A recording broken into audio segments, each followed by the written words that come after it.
We are here today to remember and pay tribute to America's sons and daughters that gave their lives while serving their country. It is not natural for parents to outlive their children, and there are simply no words that can convey the depth of your loss. Let these great warriors find rest at last, ever reminded that we who are left behind cherish their spirit, honor their commitment, send them our love, and will never forget the service that they gave.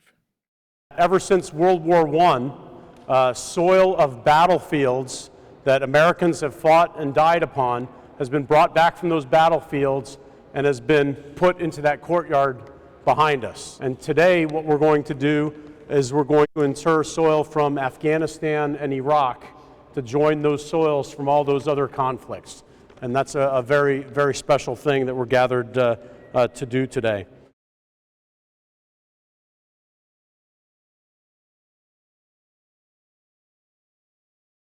O God, come to our assistance. For as the ancient Buddhist proverb proclaims, we are all the bearers of 10,000 sorrows. And in our sorrows, you have given us the companionship and generosity of General Myatt and the staff of the Marines Memorial, and the help and compassion of the Blue Star Moms. For them, we are grateful beyond our capacity for words. They have taught us with their love that life never surrenders. They have provided us with the opportunity to honor and remember our beloved fallen with imagination. Try to remember the kind of September when life was slow and oh so mellow. Try to remember the kind of September when grass was green and grain was yellow. Try to remember the kind of September when you were a tender and callow fellow. Try to remember, and if you remember, then follow. About 10 years ago, there was an Army unit and a Marine unit that were kind of bumped up against the border of Syria in western Iraq. And the 3rd Armored Cavalry Regiment, 3rd ACR, commanded by Colonel McMaster, was up headquartered around the city of Tal Afar. The 2nd Marine Regiment was down at Al-Assad Air Base, and between those two organizations, it was basically half of Iraq, the western piece of Iraq, up against the Syrian border. That was a very kinetic part of Iraq at that time, and you had an Army unit and a Marine unit that coordinated very closely with each other and fought a really intense and, in my opinion, a successful counterinsurgency campaign, because there were two really gifted commanders. One was then Colonel McMaster, the other was Colonel Steve Davis, who commanded the 2nd Marine Regiment.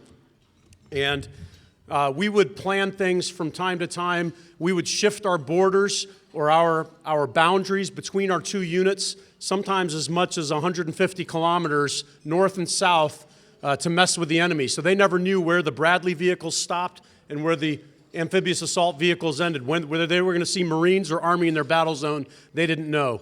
And we confused them, and we went after an enemy. We found and killed the enemy, and as General McMaster would say, in a very righteous way. And it was a great pleasure to work with the 3rd ACR. We flew out of Iraq, and you got to refuel before you come back to North Carolina. So the plane touched down in a place called Shannon, Ireland, which is not a bad place to touch down because they have some great local products in Shannon, Ireland. It comes in a bottle or a can. So we get off the airplane with the 2nd Marine Regiment, and the boss gets his sergeant major, and I'm the op, so a few guys together, he says, all right, are we going to let the Marines drink alcohol? They haven't had booze for a year, you know. We don't want to lose anybody in Shannon, Ireland. Well, we said, but we also don't want to be jerks and all, So 2 beers per man, that's pretty fair. We can manage that. So we let the Marines have 2 beers per man. And about 20 minutes after we set that policy and the Marines are buying beer for each other, another plane lands and taxis up, and it pulls up to the gate, and the door pops open, and Colonel H.R. McMaster walks out with a bunch of filthy Army soldiers from Talifar. And we started laughing, and we're hugging each other like you do when you see your friends from combat. And Colonel McMaster said, "Colonel Davis, man, it's great to see you. Hey, are you letting your Marines drink over there?" And we said, "Yeah, we're letting them have a couple of beers." He goes, "How many beers are you letting them have?" Well, we said, "Well, we thought 2 beers per man." And Colonel McMaster said, "XO, tell the soldiers they can have 3 beers per man." So when we're fighting the enemy, we're great. We don't undermine each other or make the other guy look bad. But boy, when we get back on neutral territory, it's fair game. But what I learned about that experience is that the man that's about to speak to you is a lot more fun with a pint of Guinness.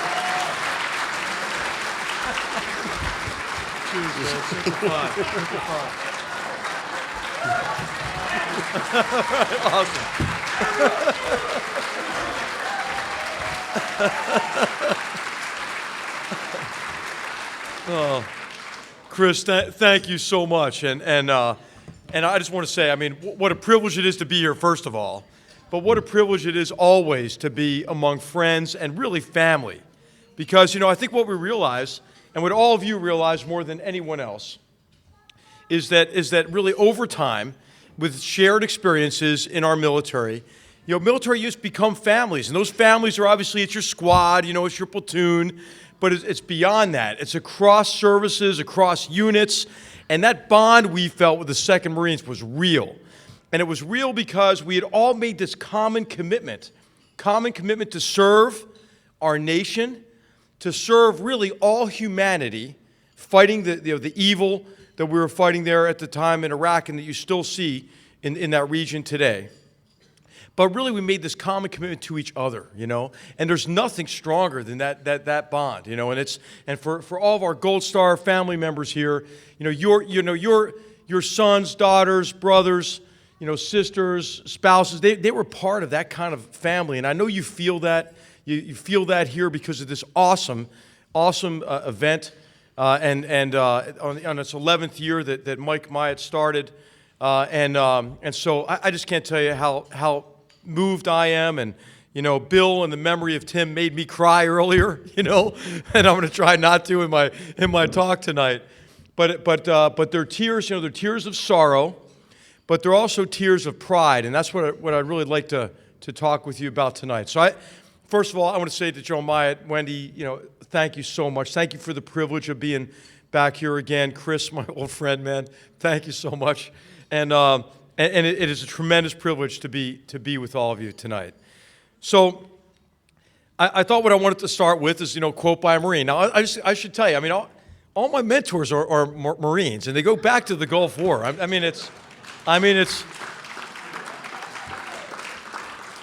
I mean, Myatt, Jenkins, Keyes, Steele. I mean, these are the guys that I've gone to over the years for free, non-binding advice.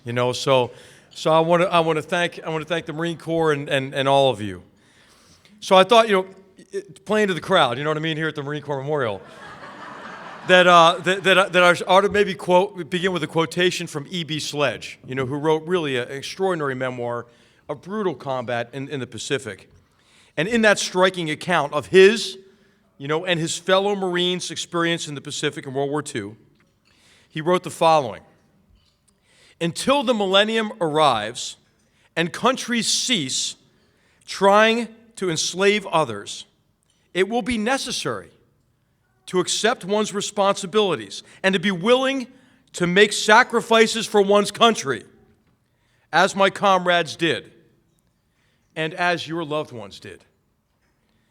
So for those of us who have not experienced your loss, and I would say especially the loss of a child, it is difficult for us to imagine the hardship that attends that sacrifice.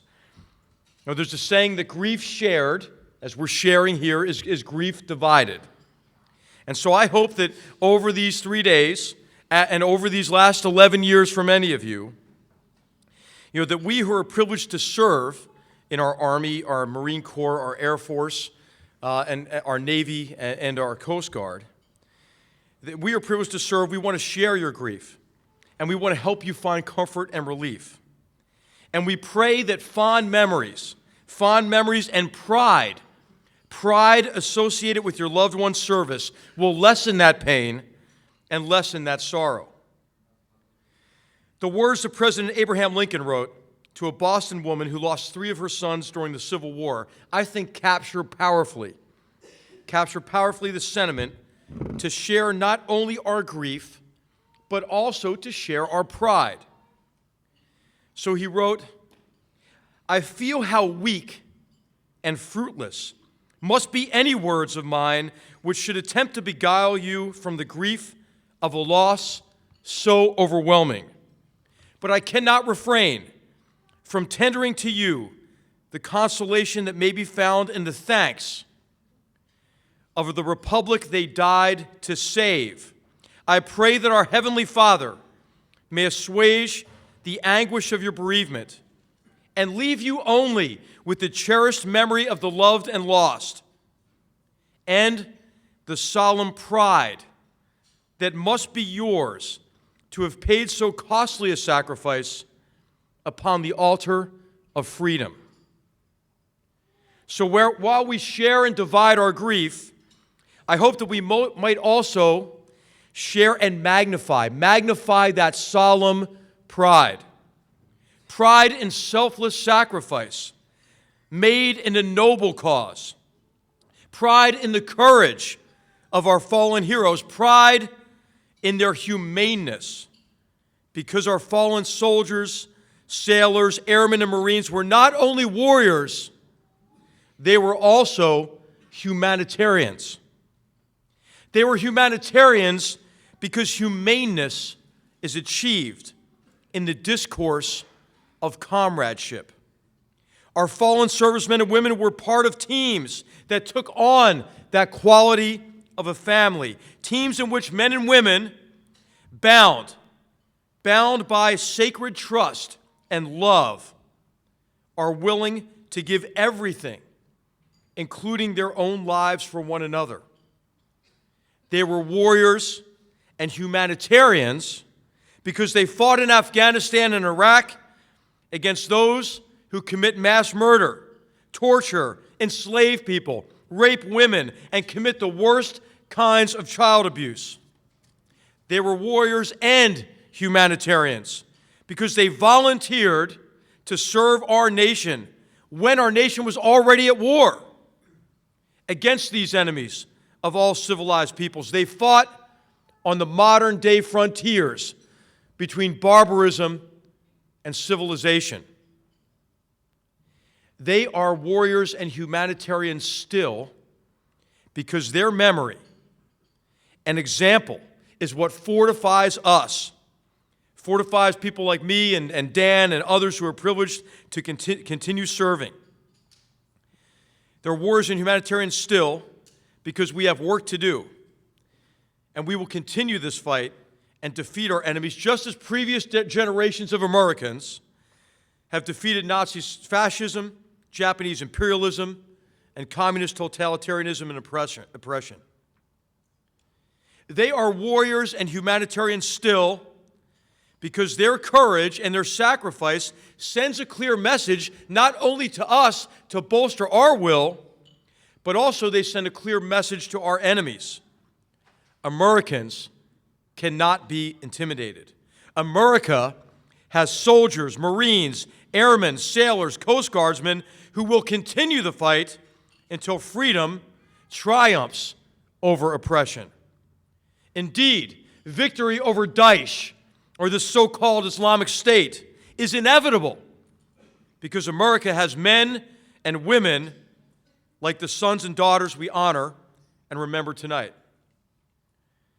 Our fallen heroes are warriors and humanitarians still because they made a real difference in real people's lives, earning the abiding gratitude of those they protected from the brutality and murderous acts of our enemies.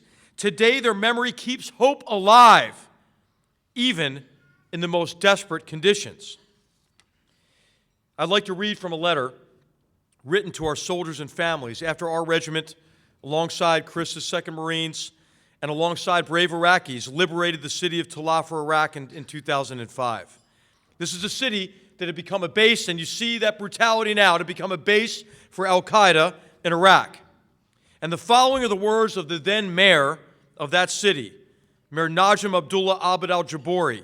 Last year, my dear friend Najim was appointed as a major general in the Iraqi army, and he's about to lead the offensive to regain control of the city of Mosul from Daesh. So he wrote at the time in 2005 about your sons and daughters, about your fallen heroes. He wrote the following: "To the families of those who have given their holy blood for our land, we all bow to you in reverence, and to the souls of your loved ones.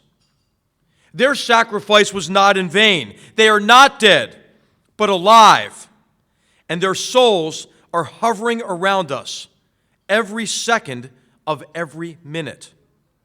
They will never be forgotten for giving their precious lives. We see them in every smile of every child and in every flower growing in this land. Let America, their families, and the world be proud of their sacrifice for humanity and for life."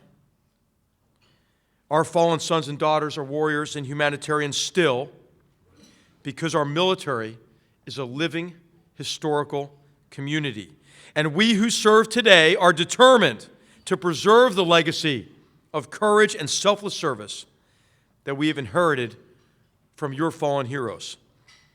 They are warriors and humanitarians still, because it is not only right to remember our fallen brothers and sisters, their memory is important. It is important to the security of our nation and to all humanity. It is important because remembering their service and sacrifice helps us preserve our ethos as warriors, as humanitarians. And humanity needs America, and humanity needs America's warriors more than ever. And the stakes are high today. We know the stakes are high today. The stakes are high because we are engaged today, as previous generations were engaged, against enemies that pose a threat to all civilized peoples. We must defeat these modern-day barbarians, like the Islamic State and al-Qaeda, who cynically use a perverted interpretation of religion to perpetuate ignorance, to incite hatred, and commit the most heinous crimes against innocents. The stakes are high because battlegrounds overseas are inexorably connected to our own security.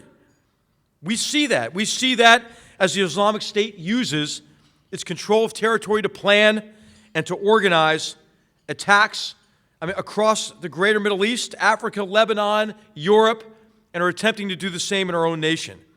We see connections as these terrorists entice masses of disaffected, naive, impressionable, vulnerable young people, including people from our own and other Western nations, with a sophisticated campaign of propaganda, disinformation, and really brainwashing.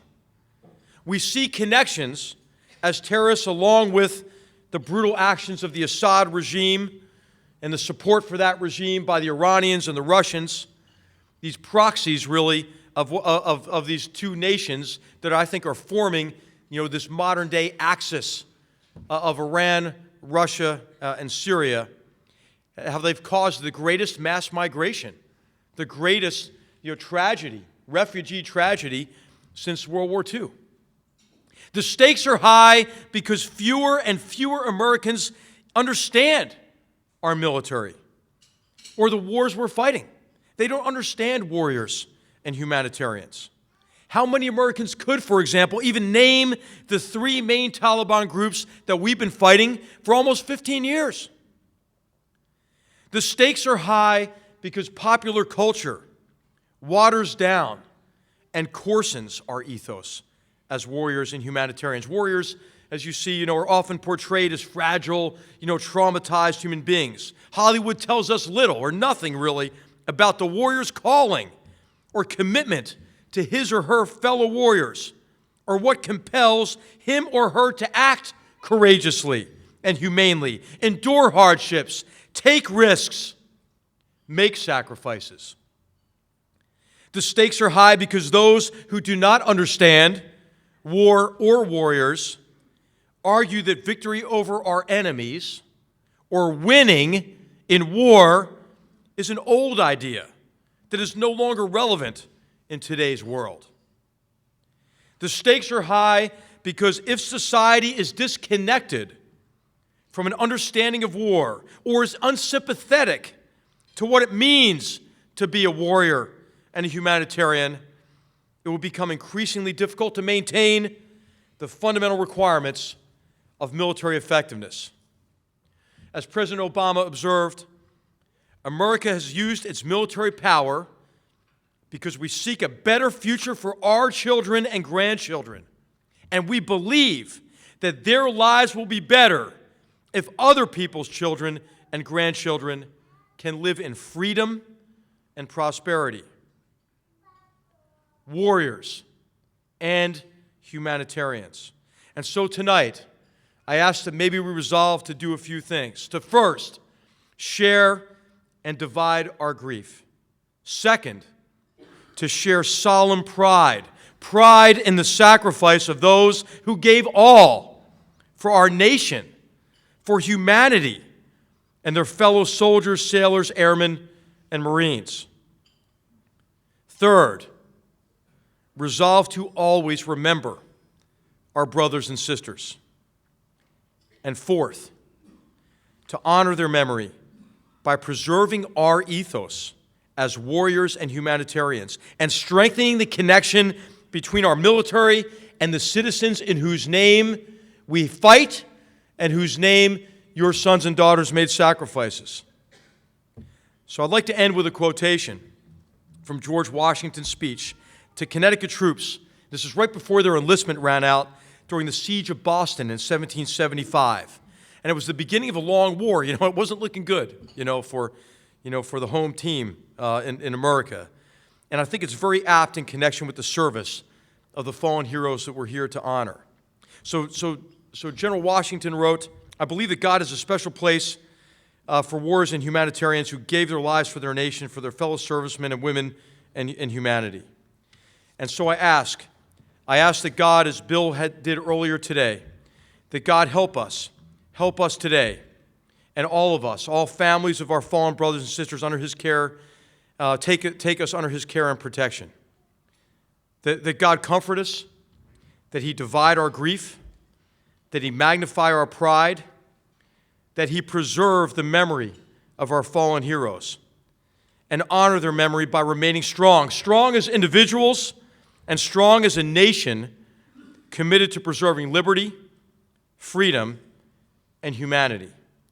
So thank you for the great privilege of being with you tonight. And I'd like to offer a toast to all of you, to all of our Gold Star families, and thanks to Chris.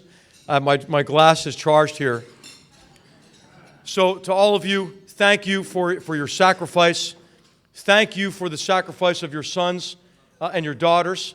Thank you for what your families have given for our nation and for all of humanity. Thank you.